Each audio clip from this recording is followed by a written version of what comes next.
Hoje é dia de faxina. E não vai ser somente uma faxina no meu quarto, que realmente está precisando, mas vai ser uma faxina no meu e no seu interior. E por que eu tô falando isso? Porque com esse vídeo eu realmente quero te incentivar a ter uma fase de autocuidado. Às vezes a vida está tão corrida, nós temos tantos afazeres, nós temos tantas coisas para fazer, tantas pessoas para cuidar, que esquecemos de nós mesmos, o que é meio paia. E eu vou te dizer o porquê. Aqui em 1 Coríntios 6,19 diz assim: vocês não sabem que seu corpo é o templo do Espírito Santo que habita em vocês e lhes foi dado por Deus? Vocês não pertencem a si mesmos, pois foram comprados por alto preço. Portanto, honrem a Deus com o seu corpo. Aqui no final do versículo nós vemos que devemos glorificar o Senhor com o nosso corpo. Mas será que é somente nosso corpo?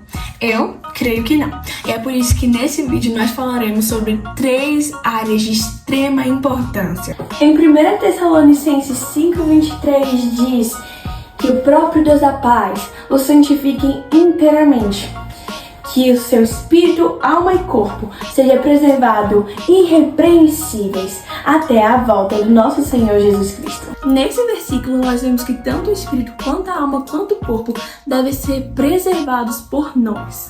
Não é uma tarefa do Senhor, mas é uma tarefa nossa. E por isso mesmo eu quero começar falando sobre o espírito. Eu considero que para você cuidar do seu espírito, você precisa desenvolver um relacionamento íntimo com o Senhor. Não de uma maneira superficial, mas realmente algo de todo o nosso coração. Eu creio que uma das maneiras de fazer isso realmente é ler a Bíblia. A Bíblia, ela é um manual para as nossas vidas. Ela realmente nos transforma e nos guia pelo melhor caminho. Através da Bíblia nós conhecemos o Senhor e a vontade dele para as nossas vidas. Sabe que muitas vezes os cristãos estão usando a Bíblia como um enfeite de cabeceira ou uma decoração pela casa, mas ela não deve ser assim nas nossas vidas. Eu considero que a Bíblia deve ser algo constante. E como assim constante, Esther? A Bíblia deve ser algo diário. Ela deve fazer parte do nosso dia a dia. Como eu disse, ela é um manual para as nossas vidas. Nós devemos ter fome e sede pela palavra do Senhor. Não devemos tratar como forma normal ou algo natural, mas realmente entender que o Senhor colocou ela nas nossas vidas e ela realmente transforma cada parte do nosso ser. Nós somos renovados, nós somos transformados através da palavra, porque ela tem esse poder nas nossas vidas. Nós devemos mergulhar cada vez mais, nós devemos praticar cada vez mais, nós devemos aplicar nas nossas vidas. E sabe como eu sei disso? Porque nós vemos na Bíblia que quando o diabo foi a tentar Jesus naquele deserto e ficou falando pra ele: na Bíblia diz isso, Jesus já respondia com: tá escrito isso. Então Satanás tentava tirar as coisas do conceito que deveria ser, mas Jesus ia lá e respondia da forma certa. E por que Jesus respondia da forma certa? Porque ele conhecia a palavra. E assim como Jesus, nós devemos conhecer a palavra e fazer dela realmente algo introcável. Mas ela deve fazer parte de nós. Devemos ter fome e sede pela palavra de Deus. Não nos contentar com um pouco, mas cada vez mais e mais profundo. Outra forma de cuidar do seu espírito é orar. Quem aí concorda comigo que para ter um relacionamento com alguém você precisa passar um tempo de comunhão com essa pessoa? Você precisa conversar com ela. E eu te digo que oração não é nada mais do que uma conversa entre você e Deus. E nessa conversa, sabe, você não precisa ser, como eu posso dizer isso, exagerado.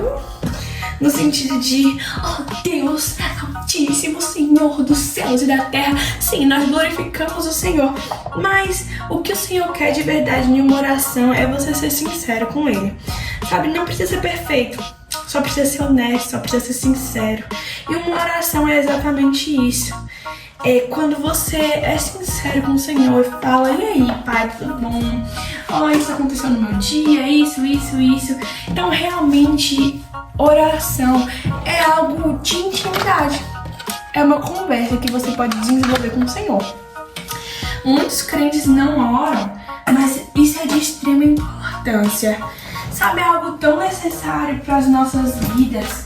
E o Senhor nos chama para mais perto. O Senhor nos chama para o mais profundo nele. E só poderemos alcançar esse mais profundo quando realmente nos dispusermos a orar mais, a nos consagrar mais.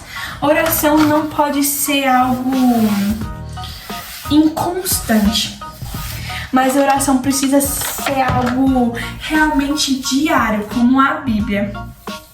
Sabe, eu creio que ninguém conversa com uma pessoa que... Você vai conversar... Calma, deixa eu formular isso.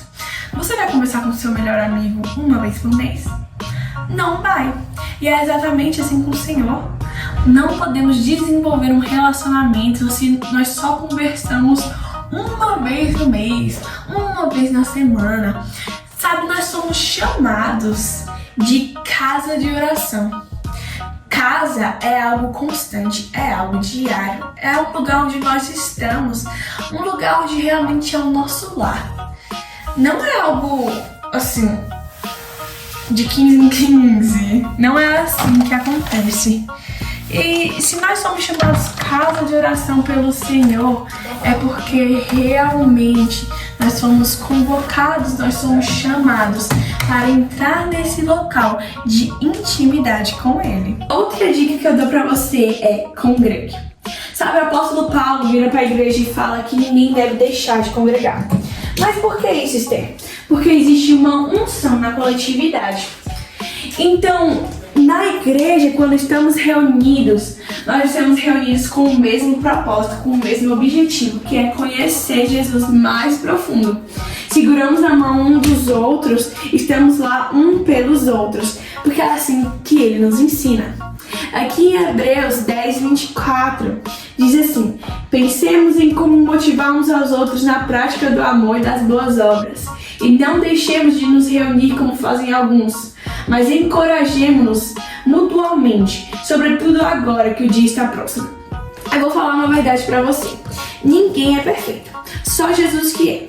Mas nós estamos lá na igreja procurando pela perfeição. Nós estamos avançando para isso, porque nosso alvo é Jesus. Então, se você está ferido por alguma coisa que aconteceu na sua igreja, eu digo pra você, não olhe para as coisas que os homens fazem, mas olhe para o Senhor, porque Ele nunca vai te decepcionar. E outra coisa, para de mimimi e vai procurar uma igreja para congregar, porque você precisa dessa unção que há na coletividade. Agora, falando sobre alma, eu quero focar especificamente na nossa mente. E por que isso, Esther? Porque eu sou uma pessoa que pensa demais. Às vezes me condeno demais, me pressiono demais. Eu tenho certeza que tem muitas pessoas que são exatamente assim como eu. Mas é por isso que nós devemos ter a disciplina de dia após dia estarmos renovando a nossa mente, deixando o que precisa ser deixado, tirando o que precisa ser tirado, mas realmente abrindo espaço para aquilo que é frutífero e não para aquilo que nos distrai ou para aquilo que nos destrói. Mas realmente nós que temos o controle sobre o que ficará nas nossas mentes e o que não ficará. Aí já entra aquela frase que eu não lembro direito como é que é, mas vou falar do meu jeito, que fala que um passarinho pode até rodear sua cabeça, mas é você que acho que é você que decide não deixar ele fazer um ninho. E nós vemos que na Bíblia é ensinado o que nós devemos pensar. Filipenses 4, do 7 ao 8 diz assim: e a paz de Deus, que excede todo entendimento, guardará os vossos corações e os vossos pensamentos em Cristo Jesus. Quanto ao mais, irmãos, tudo que é verdadeiro, tudo que é honesto, tudo que é justo, tudo que é puro, tudo que é amável, tudo que é de boa fama, se há alguma virtude, se há algum louvor, nisto pensai. Se sua mente está sendo atordoada por pensamentos de incapacidade, de confusão, de condenação, hoje mesmo, esta é a hora de você calar a sua mente. Pensamentos assim, eles são paralisadores. E é por isso mesmo que Satanás, ele fica brincando com a mente do cristão. Porque ele sabe que os humanos somos feitos de emoções. E isso realmente pode nos paralisar. na sua mente há uma batalha, mas você não pode desistir, soldado. Você tem que lutar até o fim. Você que tem que falar pra Satanás sair e pra ele parar de fazer festa na sua mente, porque ele não tem direito nenhum. Então se posicione hoje mesmo e decida deixar tudo isso pra trás. Falando sobre o corpo, eu confesso que eu não sou a melhor pessoa pra falar do assunto, não. Porque assim, eu não gosto de ir pra academia, eu não tenho um estilo de vida saudável e eu reconheço tudo isso. E eu sei que eu tô no erro, mas o importante é reconhecer, né, gente? Eu acho que eu já tô no caminho certo. Brincadeira da parte, tem uma frase que eu gosto muito em relação ao corpo que diz que o seu propósito só vai até onde seu corpo for. O que é muita realidade. Mas se você morrer, você não pode mais fazer nada pelo seu propósito. Você não pode mais fazer nada pelas pessoas. Então é por isso que nós temos que cuidar de nós mesmos. Cuidar realmente do corpo que o Senhor nos deu. E sabe que cuidar do corpo não é algo relacionado a perfeccionismo, mas é algo realmente relacionado à gratidão. Gratidão ao Senhor pela saúde que nós temos, pelo corpo que nós temos, porque nós estamos nos movimentando, nós não estamos em uma cama de hospital, nós não estamos mortos, mas é realmente uma gratidão. E nós devemos realmente consagrar o nosso corpo a Ele. No sentido de, nossa Pai, eu sou tão grato que eu consagro a minha vida a Ti, mas eu consagro o meu corpo também. Não de uma maneira falsa, mas realmente consagrar a nossa saúde a Ele. De uma maneira onde nós nos movimentamos corretamente, nós nos exercitamos, temos uma alimentação saudável, porque nós também fomos chamados para isso. Se Jesus ele cuidou do corpo dele enquanto esteve aqui na terra, nós também devemos cuidar. E sabe que devemos ter um cuidado especial com o nosso corpo, porque o Senhor realmente nos deu ele. Então, se hoje você acha que você está comendo muito açúcar, cara, dá uma paradinha, dá uma controlada. Eu não falo isso de uma maneira chata ou hipócrita, porque eu mesmo como açúcar. Mas se você vê que você está um pouco viciado, né, e que está fazendo mal à sua saúde, dá uma segurada. Fica alguns dias sem comer ou simplesmente diminui a quantidade. A questão não é entrar em uma dieta louca, a questão é você melhorar a sua dieta, melhorar a sua alimentação, que deve ser exatamente assim. Então, se você não está se movimentando, procure alguma forma de movimentar seu corpo. Porque assim como uma máquina, nós precisamos nos movimentar para estar funcionando. Porque senão já vai enferrujando assim. E isso pode ser uma maneira de explicar, mas realmente quando nós não nos movimentamos, o nosso corpo vai enfraquecendo. Nós precisamos nos movimentar, nós precisamos estar sempre buscando algo para fazer, para deixar o nosso corpo em movimento. Então realmente busque por isso.